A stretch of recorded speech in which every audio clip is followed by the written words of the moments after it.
4절 말씀입니다. 1254페이지입니다. 1254페이지 다니엘서 12장 4절입니다. 우리 한 절만 다 같이 읽겠습니다. 시작. 다니엘아, 마지막 때까지 이 말을 간수하고 이 글을 봉함하라. 많은 사람이 빨리 왕래하며 지식이 더하리라. 아멘.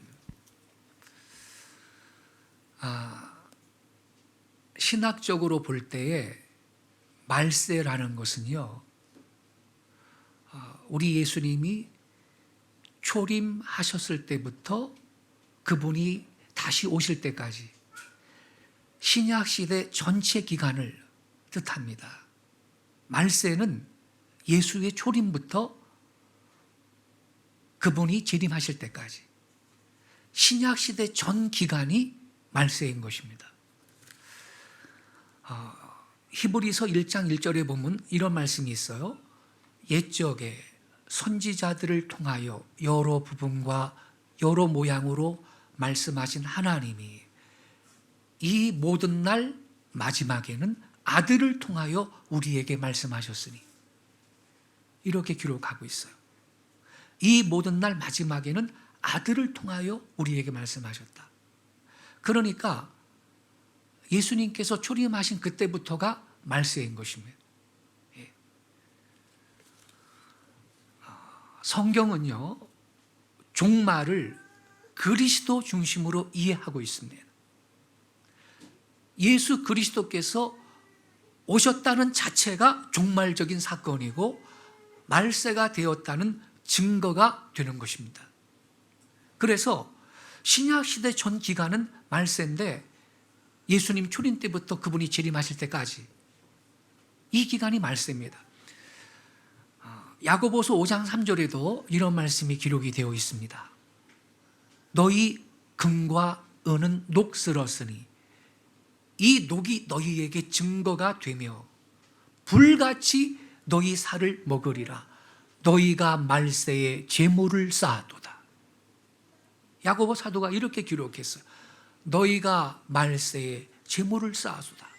야고보 사도가 활동하던 그 초대교회 때가 이미 말세예요.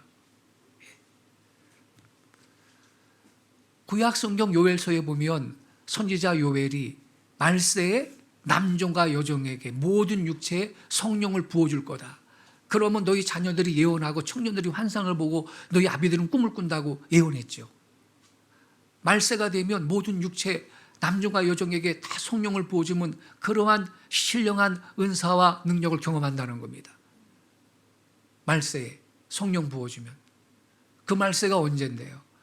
오순절날 마가의 다락방에 120문도가 모여가지고 열심히 약속의 말씀을 붙들고 성령을 기다리며 기도했죠. 그때 오순절날 성령이 강림함으로써 그 요엘 선지자의 예언이 성취가 된 겁니다. 구약시대에는 성령 아무나 받았나? 선지자만 받고 제사장 받고 왕이나 이 성령 받은 거예요. 근데 오순절날 마가의 다락방에 모여있던 그 초대교회 성도들에게 성령이 임하고 그들이 예언하고 환상을 보고 꿈을 꾸고 방언하고 그랬지 않습니까? 그래서 말세는 언제부터? 예수님의 초림 때부터가 그때가 말세다. 예수님이 재림하실 때까지 신약시대 전 기간은 말세인 것을 깨닫기 바랍니다. 그렇다면 말세의 끝, 말세 지말이라고 하지요. 말세의 끝, 정말 예수님이 재림하시기 직전 임박한 종말의 때, 그건 언제냐? 그거 어떻게 알 수 있을까요? 어떻게 그거 알죠? 오늘 본문에 그 답이 있습니다. 오늘 본문에 여기 보면요, 말세가 다 됐다라는 징표가 두 가지가 예언이 되어 있어요. 4절 다시 한번 보세요. 다니엘아, 언제까지요? 마지막 때까지 이 말을 간수하고 이 글을 봉함하라. 마지막 때가 되면 하반절에 보니까 어떤 일이 있어요? 많은 사람이 어떻게 왕래한다고요? 빨리 왕래한대. 이건 교통수단의 비약적인 발전을 말하는 겁니다. 이해되시죠, 여러분? 많은 사람이 빨리 왕래한대. 또 하나의 징표가 뭐지요? 지식이 더하리라 그랬어요. 자, 여러분, 이 다니엘서의 기록 연대는 언제냐? BC 6세기 전반인 BC 539년부터 BC 530년 그 사이입니다. 그러니까 지금으로부터 약 2530년 전쯤 되는 시기죠.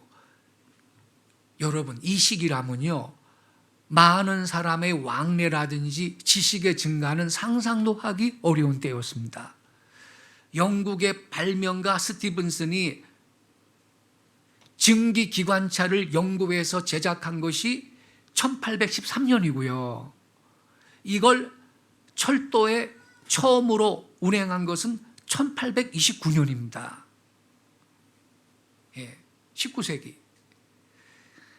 따라서 대중교통이 발달하기 시작한 것은 200년도 채 되지 못했습니다. 20세기 초까지만 해도요, 지구상의 거의 모든 나라는 마차 타고 다녔어요. 그죠? 영국이야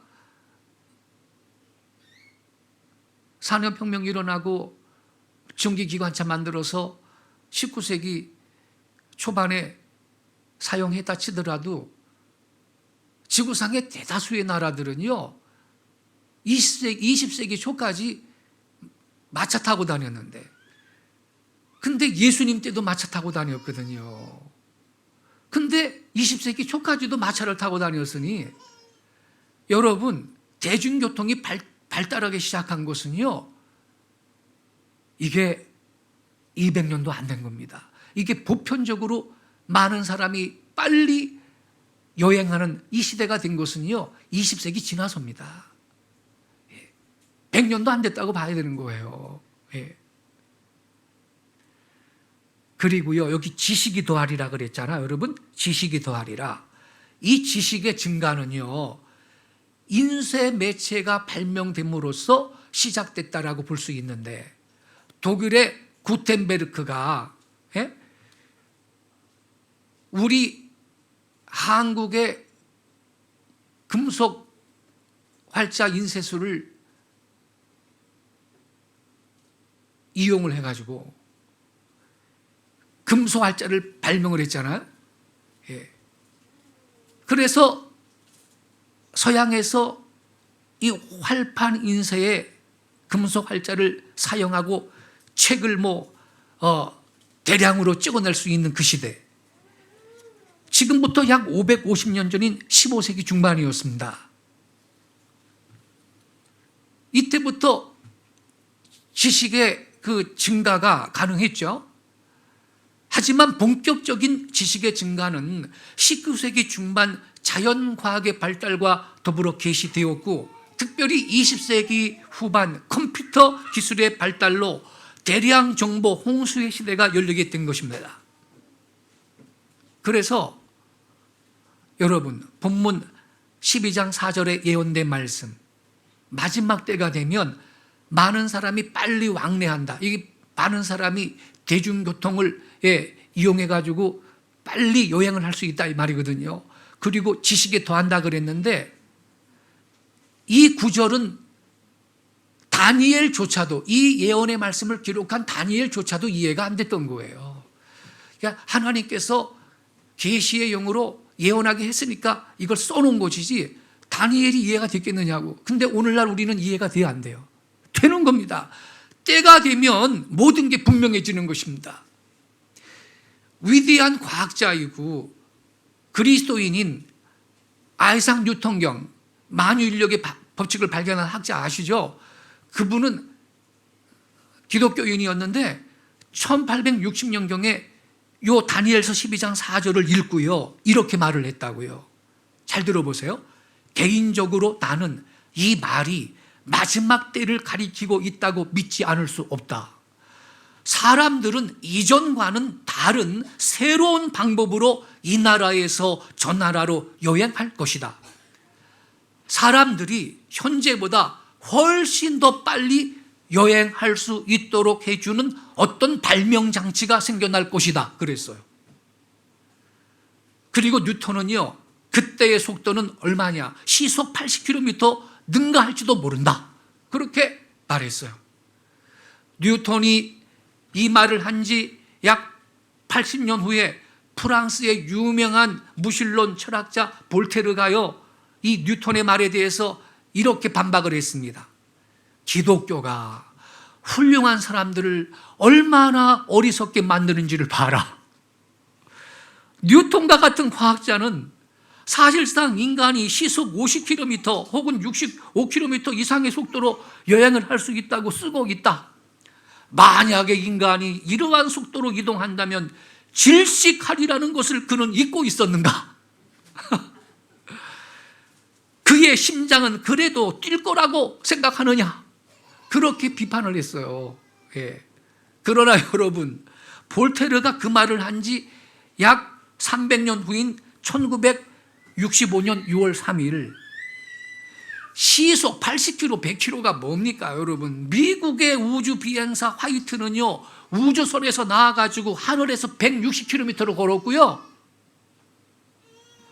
시속 2800km로 산책했고 15분 만에 미국 대륙을 통과했습니다.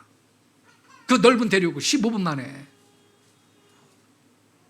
또한 달 착륙 중에 그는 22구경 소총 탄할 속도보다 약 12배 정도 빨리 움직였습니다. 만약에 볼테르가 이 사실을 알았다면 무슨 말을 했을까? 볼테르가 오늘에 살아있다면 그가 무슨 말을 했을까요? 그래도 여러분, 우리의 심장은 뛰고 있지 않습니까? 오늘날 우리는 여러분, 서울에서 부산까지 KTX 타면 2시간 40분 만에 갑니다. 근데 앞으로 있잖아요, 무슨 캡슐 형태로 만들어가지고 그 안에다가 기차를 집어넣고 뿅 하고 달려가게 만드는데 서울에서 부산까지 15분에 도착한대. 그런 기술이 이미 개발이 됐고요. 미국에서는 사막에서 이미 테스트까지 거쳤어요. 이런 시대입니다, 지금 여러분. 예. 그러니까 이 볼테르가 말이죠, 예? 얼마나 바보 같은 소리를 한 겁니까? 아무튼 이 무신론자 볼테르는 이렇게 헛발질을 많이 했는데 뭐라고 또 말을 했는지 아세요? 이 성경책은 신화다. 이 신화 같은 책은 앞으로 100년 안에 없어질 거야. 그랬는데 나중에 볼테르 그 집이 프랑스 성서공회 사무실이 됐습니다. 할렐루야. 성경 찍어내는 집이 됐어요. 아직까지도 성경책은 세계에서 가장 많이 팔리는 책이고 베스트셀러입니다. 여러분, 우리가 성경을 바로 안다면 이 성경이 인간이 무슨 연구해서 소설 쓰듯이 한 게 아니고 영감으로 기록된 하나님의 말씀이라는 것을 고백하지 않을 수가 없는 것입니다. 아니 2400년 전에 다니엘이 말세가 되면요, 사람들이 빨리 왕래하고 지식이 증가한다고 써놨는데 오늘날 우리는 이해할 수가 있는 것입니다. 예. 본문에 말이죠, 사람들이 빨리 왕래한다 그랬잖아요. 이 왕래한다라는 말의 원어는 히브리어로 슈트인데 그 뜻은 여행하다 이 말이에요. 여행하다, 이리저리 뛰다 이런 뜻이요. 교통의 발달을 예언한 거예요. 교통의 발달. 옛날에는 시골에서 과거를 보러 이 한양 갈 때 있잖아. 한양 천리길을 얼마 걸려갔는지 알아요? 한 달이 넘게 걸어갔어요. 한 달이 넘게. 근데 그때 신발은 무슨 신발이요? 집신이요, 집신. 지푸라기를 맞는 집신. 그러니까 뒤에다가 말이죠, 집신을 갖다가 10켤레, 20켤레씩 걸어놓고 가는 거요. 그러면 집신이 뭐 얼마나 질기다고 그게 오래 가겠어요? 예? 반나절이나 걸어가고 그러면 해지지. 그러면 해진 집신 집어 던져버려. 그리고 뒤에 스페어로 갖고 가고 있는 그 새 집신을 또 새 집신을 신고 가는 거예요. 그래서 헌신딱 버리듯이 버린다는 말이 거기에서 유래한 거예요. 헌신짝 버리듯이 버린다는 말이. 예. 근데 지금은 여러분 부산서 서울을 3시간도 안 걸려서 왔다 갔다 하잖아요, 여러분. 예. 다니엘은 분명히 지금의 이 시대를 성경에 예언을 해두고 있는 겁니다. 많은 사람들이 말세가 되면 빨리 왕래를 하고 지식이 증가할 것이다. 여러분 보세요. 지식이 증가한다 그랬는데 카드와 편지가 사라지고 이메일을 보내는 시대입니다. 저나 여러분이나 우리 모두는 내비게이션으로 위치를 찾고 인터넷을 통해서 전 세계가 동일하게 지식을 얻고 왕래하는 세상을 다니엘은 이미 수천 년 전에 보고 있었던 것입니다. 그래서 우리는 지금 이 시대야말로 마지막 때다라는 것을 깨닫기를 바랍니다. 주님께서 다시 오실 날이 임박한 때 저와 여러분은 살고 있는 것입니다. 그러므로 우리는 이러한 때 정신을 차리고 깨어 기도하며 날마다 모임에 힘쓰며 예배하며 하나님과 동행하고 하나님의 실체를 내 안에 회복할 수 있는 삶을 살아갈 수 있기를 바랍니다. 이 시대의 가장 뚜렷한 특징 중에 하나는 이 지식의 증가, 지식이 급속히 더해진다는 사실인데 이것이야말로 세계 역사의 종말, 즉 예수의 재림의 날이 이 가까운 징조라고 성경은 기록하고 있는 것입니다. 20세기 말에 이르러서 컴퓨터와 정보 산업이 급속히 발전했고 이 정보의 중요성이 산업화에 영향을 주기는 했지만 아직은 지식 산업에 대한 이해에 이르지는 못하는 수준이었어요. 그런데 21세기로 넘어오면서 순식간에 지식 산업이 세계 경영의 핵심 화두가 되고 지식의 중요성을 이해하지 못하는 사람이 없을 정도가 된 것입니다.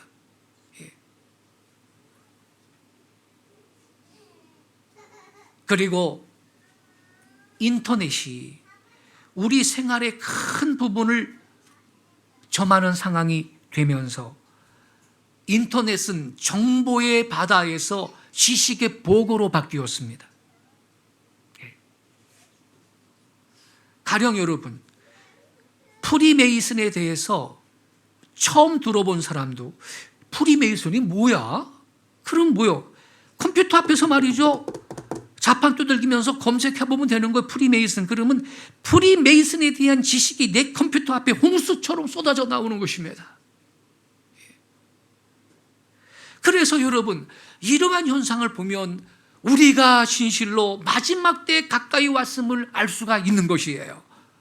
많은 사람이 지식을 쌓으려고 앞으로도 이리저리 빨리 왕래하고 여행을 할 것입니다.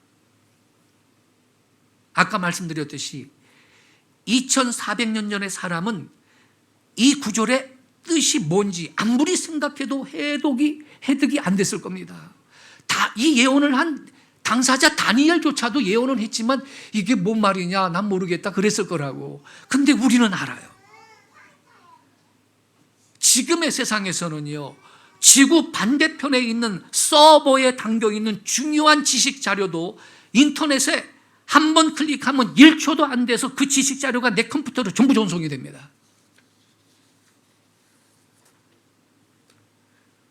그래서 여러분, 지금이야말로 예수의 재림이 임박한 말세 진말, 말세 중에도 말세 끝에 저와 여러분이 살고 있다는 사실을 깨닫는 은혜가 있기를 축원합니다.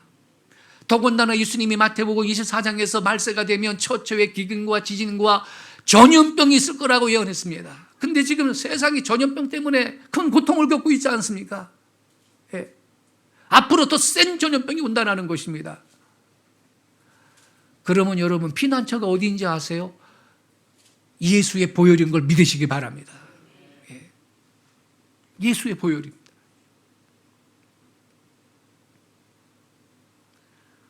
다니엘서의 이 마지막 때에 대한 예언이 현실적으로 충분히 이해가 되는 시대에 저와 여러분은 이제 살고 있는 거예요. 이게 무슨 의미를 우리한테 주느냐? 그만큼 우리가 사는 시대는 종말에 가까이 다가와 있다. 이걸 증명하고 있는 것입니다. 그렇습니다. 말세가 다가올수록 사람들은 빨리 왕래하고 빠른 교통수단을 이용해서 여행을 할 것입니다. 앞으로는요, 서울에서 비행기 타고 뉴욕 가서 점심 먹고 오후에 돌아올 겁니다. 그런데 여러분, 이것이 우리 그리스도인들한테는 또 어떤 의미가 있느냐? 옛날에 예수님이 초림하실 때 로마 제국 시대였어요. 로마 제국이 도로를 다 닦아놔서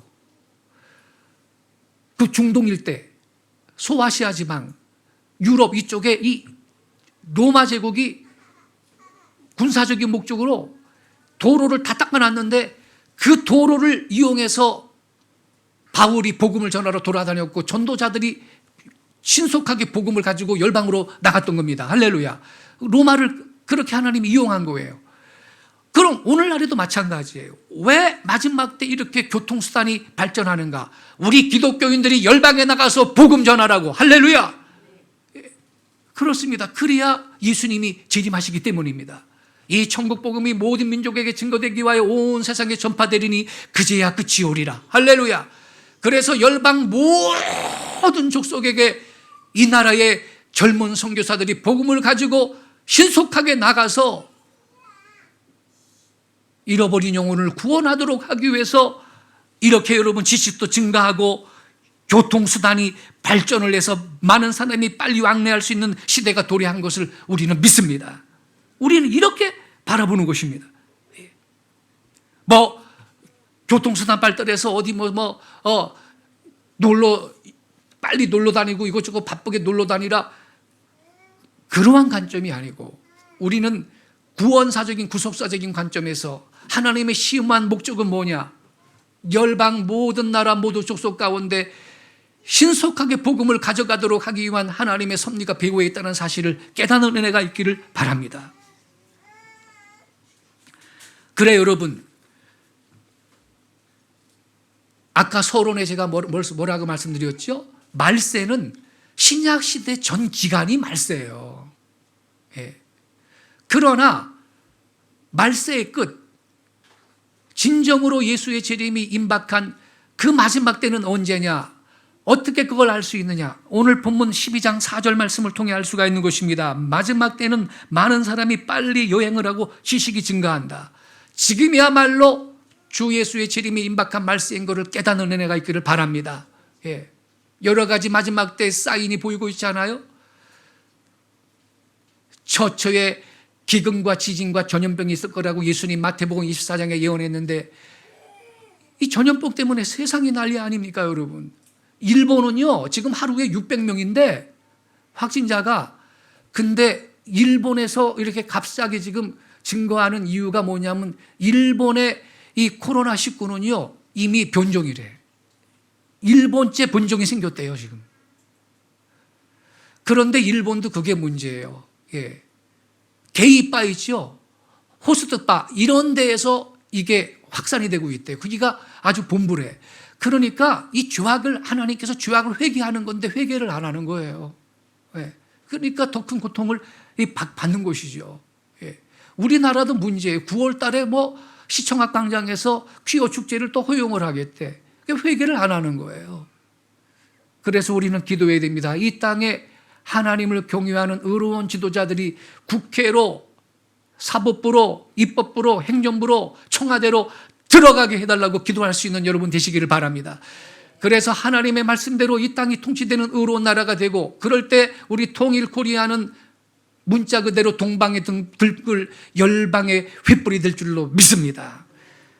그럼 우리가 진정이 지금이 마지막 때인데 그럼 우리는 어떤 각오로 살아야 되겠는가? 그거 한 가지만 말씀드릴게요.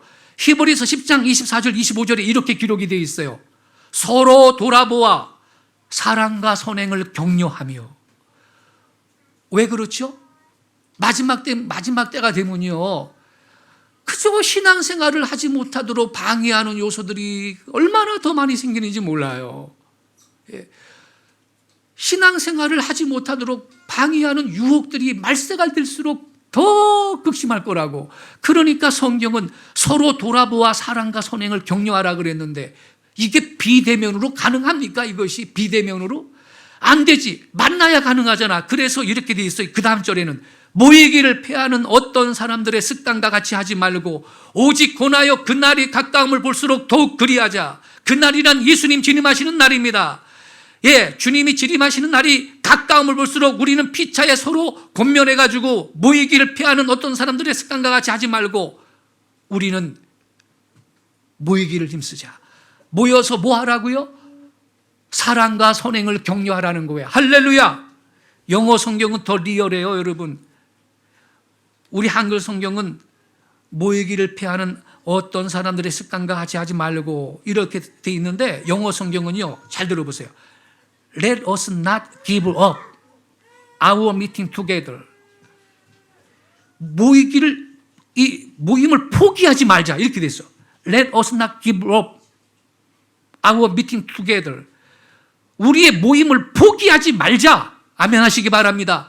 포기하지 마세요. 예. 우린 이미 다 알고 있습니다. 예배 끝나고 마트 가보세요. 사람이 바글바글하고. 예? 커피숍 가도 사람들이 바글바글하고 식당 가도 사람들이 바글바글하고 그런데 일주일에 한 번 1시간 교회에서 예배 못한다라는 것은 신앙이 아니죠. 그럼 만에 하나 외부에서 감염된 분이 자기도 모르고 와서 여기서 예배 드릴 때 그분 때문에 감염될 가능성은 있죠. 근데 그런 가능성은 지하철은 없나? 딴 데는 없느냐고요. 근데 일상생활 그럼 안 합니까? 우리 예배의 가치는 그렇게 그것만큼 없는 겁니까? 그러니까 우리는 어떤 자세를 가져야 되느냐? 방역 조치 철저하게 하고 예배하는 거예요. 할렐루야. 그런데도 불구하고 만에 하나 확진자가 여기 왔다 가가지고 몇 사람 감염자가 생겼다. 그러면 우리도 2주간만 교회 폐쇄하고 청소한 다음에 2주 후에 또 모여서 예배하면 되는 겁니다. 할렐루야. 영혼의 폐쇄가 아니고 이런 여러분 자신감과 믿음과 용기를 갖기를 예수의 이름으로 축원합니다. 예. 귀하신 성도 여러분, 오늘 아침에 저는 다니엘서 12장 이 4절 말씀을 중심으로 지금이야말로 마지막 때다. 그럼 어떻게 살아야 되겠느냐? 히브리서 기자의 권면과 같이 우리는 피차의 권면에서 서로 모이기를 힘쓰고 모일 때마다 사랑과 선행과 믿음을 격려하고 그리스도의 몸을 세우며 서로를 세워주는 거룩한 성도의 삶을 살아감으로써 승리하는 여러분 되시기를 예수의 이름으로 축원합니다. 기도하겠습니다. 자비하신 아버지 하나님, 우리로 하여금 영안을 열어주시사 이 시대가 예수의 재림이 임박한 종말의 때임을 이제 깨닫게 해주시고 그런 거로 더욱 근신하여 기도 생활에 힘쓰며 피차에 권면하여 모이기를